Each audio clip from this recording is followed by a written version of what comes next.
Hello, welcome to the Waxing Podcast. My name is Kirsten. I am on socials under Tampa Waxer, Enso Wax, and of course, this Instagram is the Waxing Podcast. I'm so excited to be doing today's episode. It is going to be lightning speed, but I promise it may be the episode that just changes the trajectory of the last half of this year. And it's really just going down to, are you done being an employee and are you ready to go solo? For the first forever years before I got my waxing friends, I didn't have anybody to echo this off of. And so I wanted to take a second and be the person that echoes for you so that you can really listen to me, your wax friend, and think to yourself, yes, you are speaking to me. It is time for a change. And so, if you're somebody who's maybe been questioning if going solo is for you, then I'm here to ask you all of the questions that you can answer to maybe get you to the decision a little faster. Or maybe the clarity makes you say, no, I want to stay an employee. And before I start, let me just say to you, it is okay to be both an employee and somebody who goes solo on their own. There are so many perks to both. And I will, guide you through which one makes sense for you as I go ahead and answer, or I should say, ask you all of these questions. Okay. Are you ready, friend? Because this is for me and you to get down and dirty about what your future looks like. Okay. Question number one. Are you prepared to go off on your own and start from scratch? So, what I mean by this is, as an employee, you may be fully booked to the point where you cannot have any more guests on your book. And while that is amazing and that is great, that does not guarantee that your clients are going to move toward you. I always say you always have to understand that most or some clients are always married more to the business than they are the person. What I mean by that is we as humans are creatures of habit. So if we on a Wednesday get waxed at 6 p.m. every single month, and what we do is get off of work, drive to that location because it's close to your house, and afterwards, you love to go get your favorite cream soda at this one gas station because it's right there afterwards. I promise you, the creature of habit of that human is not going to be super enticed to moving across town to you. I say that with love because if you're somebody who wants to go solo, just know that the beginnings of your business might be taking a bigger pay cut than you think.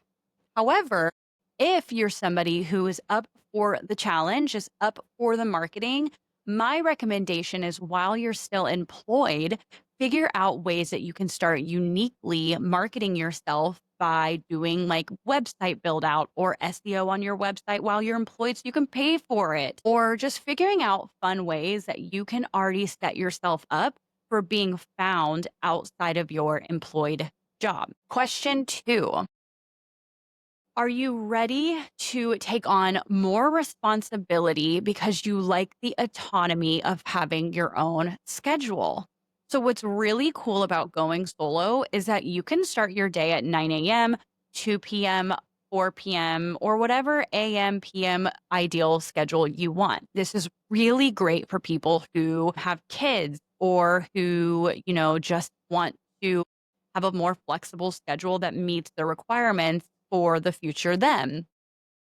These are really great questions to ask yourself because if you do like the autonomy of your own schedule, are you prepared to do more work in order to become busy or become a busy esthetician? What I mean by that is, yes, you will have the autonomy to create your own schedule and create your own what you want it to be, what you want it to look like, and all of that stuff. But you will now be wearing the hat of many, many more employees, if you will. So in the beginning, you will be your own marketer, you will be your own service provider, you will be your own customer service, you will be your own back end everything, your own cleaner, your own orderer, your supplies, all of that stuff will be your own responsibility. with having, though, the autonomy of your own schedule.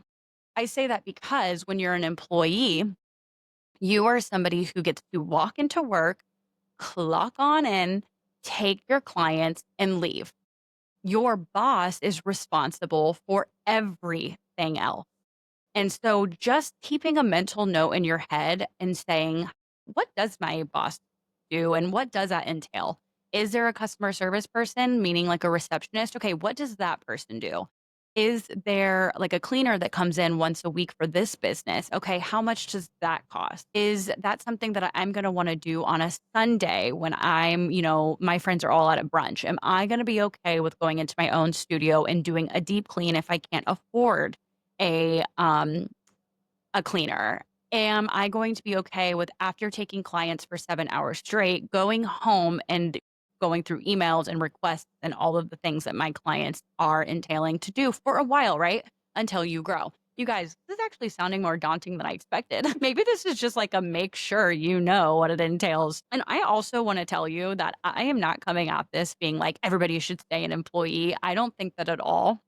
I just think that so many people glamorize the experience of being a business owner than they do about like the hardships of it all. And I don't even think like again, because hear me out. If you asked me that same question, I would tell you I don't care. I want the autonomy over my own schedule. Like I'll work until midnight if it means that I don't have to go in until 11 o'clock the next day and can leave by 2. So like these are really good questions because answering these for yourself, you might literally say, I'll do that. Yeah, I'll put on 17 hats just so I can have the schedule and the hours and the everything that I want. Like that may be your answer. Another question to ask yourself, like, how big are you wanting this all to get? Right. So, one of the things that I always want to tell people that one thing that I wish I would have done differently when I first started is I wish I would have branded myself or branded who I wanted to be way earlier so I could really step into that as I grew as an individual. So, if you're somebody looking to go on your own, like, what do you want the future of that person to look like? And that's how you should start building your business. So, what's a really great thing about going on your own in today's world is that you can do all of this while you're an employee and take my advice and start building your brand on the back end first. So that when you do end up opening your own business and having all of these future expenses, you'll know that you did all of the pre-work in the back end to make sure that you don't owe any of that stuff.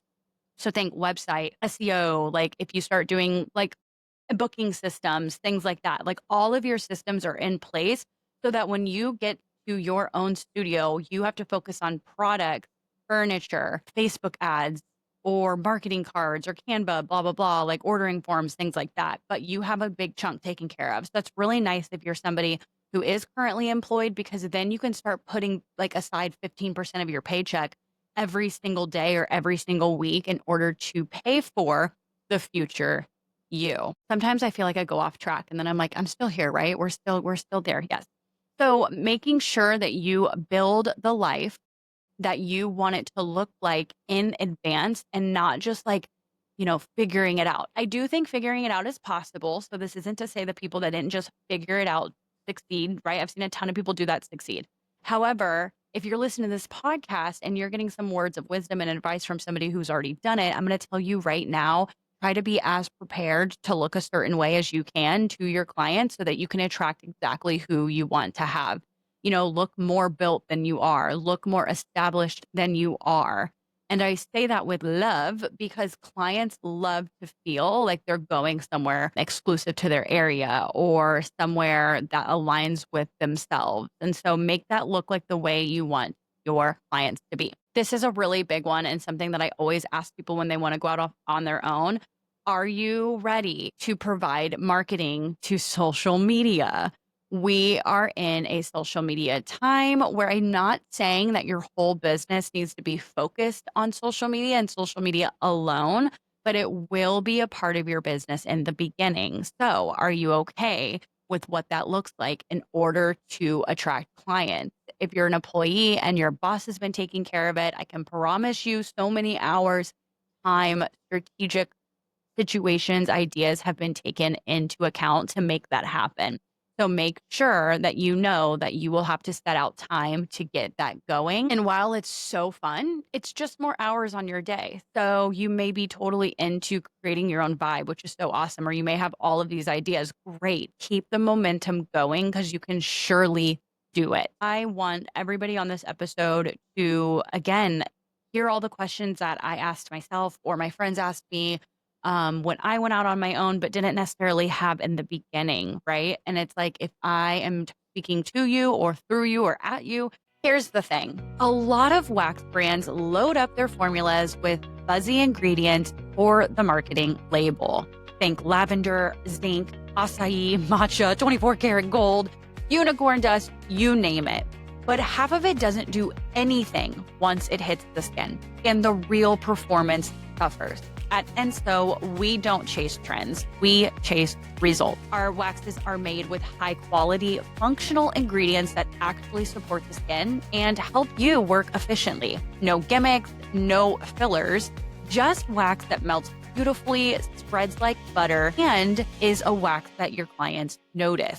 If you've ever felt like your wax wasn't quite delivering, it might be time to stop buying the buzzword and start choosing performance. Use code TWP10 for 10% off your first order. And I'm going to drop a link down below for you to come hang out in the completely free Enso community channel. It's where estheticians are having real conversations and you're learning about Enso before anybody else. No, it's not your next Facebook group. Enso is a wax that work as hard as you do. And I'm so excited for you to take this opportunity to try it for yourself.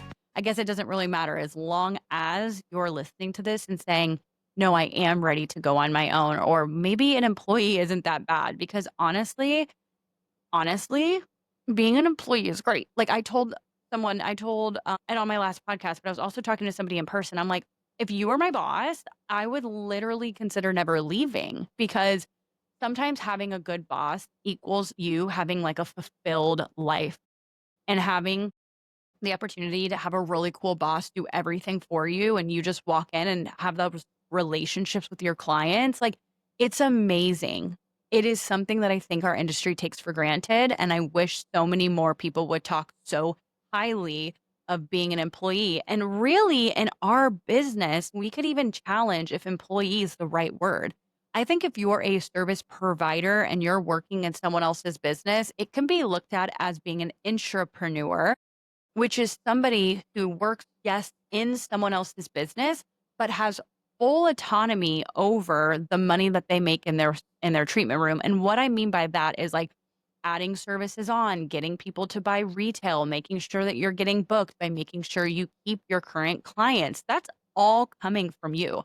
Yes, your boss is initially getting all of these clients in, but if they have a bad experience, then that does not mean that you will always have clients in the future. And I always tell people the best type of clients are the returning ones, are the ones that are on board with the fun conversations and bringing their friends in and you talking about all of the fun things that don't burn you out as a licensed esthetician. And so being an entrepreneur allows you to work on that part of yourself so that you are able to have like a full autonomy schedule. And really, there's no beating that, you guys. I promise. Okay, that is it for today's episode. I hope that you were inspired. I hope that you made a decision, or I hope that you're thinking some things through in terms of what the next 6 months is going to look for you. I am so excited to see you next week, and thanks for listening. Bye.